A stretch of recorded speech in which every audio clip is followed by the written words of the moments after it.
Traditionally, prayers were done when the oil was prepared.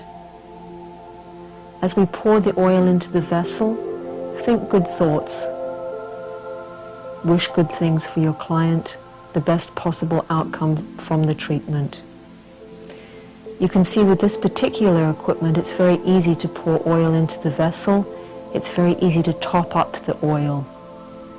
The oil should be just above body temperature, a few degrees, about 100 degrees, which should feel pleasantly warm to your hand, but certainly not hot. Remember, we each feel temperature very differently. If you're dealing with a very warm body type, be particularly careful to not use oil that's too warm. It'll make them feel very agitated. Using a little cup to catch the first few drops of the oil just makes it easier. Alert your client and then let it touch their forehead.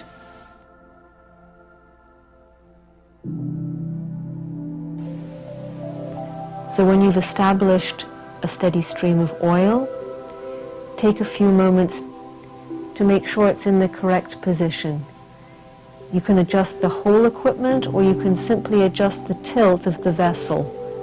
One or the other should be sufficient to get that oil playing on the midline of the forehead, above the eyebrows. This point we call ajna mama. In Ayurveda, it's considered the root of the nervous system, which is why Shirodhara is so nourishing to the body, so nourishing and calming to the nervous system as a whole. Always be sure to have the bowl there ready to catch the oil. It sounds so obvious, it's very easily forgotten.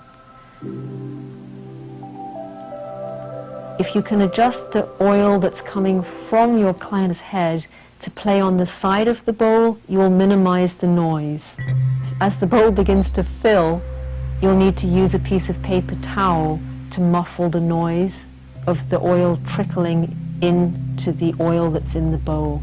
So it's a fine, steady stream of oil flowing from the middle of the forehead, over the whole of the top of the head, and you can see it's almost only one fine stream of oil coming off the end of the hair, so surprisingly easy to control.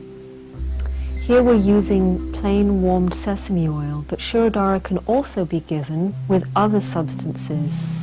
Herbal oil, some excellent for the nervous system, others that benefit the hair and scalp.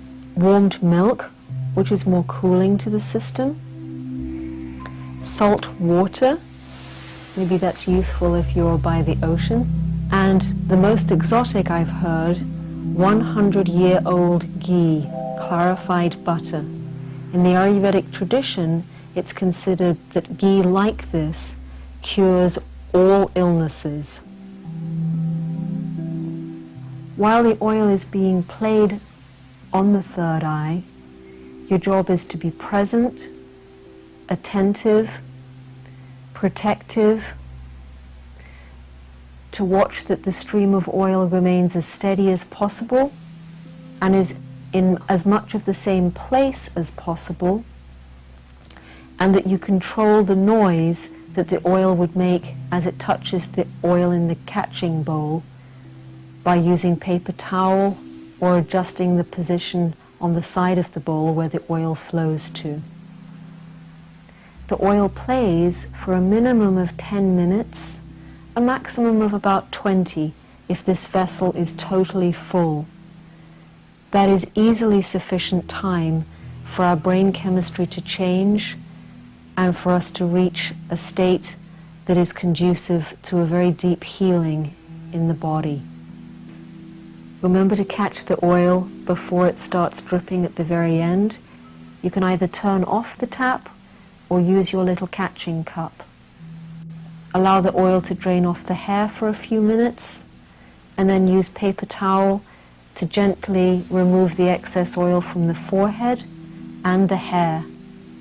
As an alternative to having the oil play in just one place on the forehead, you can either keep the vessel in the ring and move it backwards and forwards on the forehead, or totally remove the vessel and play the oil back and forth on the forehead. This is also totally traditional because there are lesser marma points all over the forehead that help the body relax. My personal experience of this kind of approach is like having a wonderful, warm, velvety hand move backwards and forwards over your forehead and completely soothe away tension. I was actually very surprised how deeply effective such a very short treatment could be.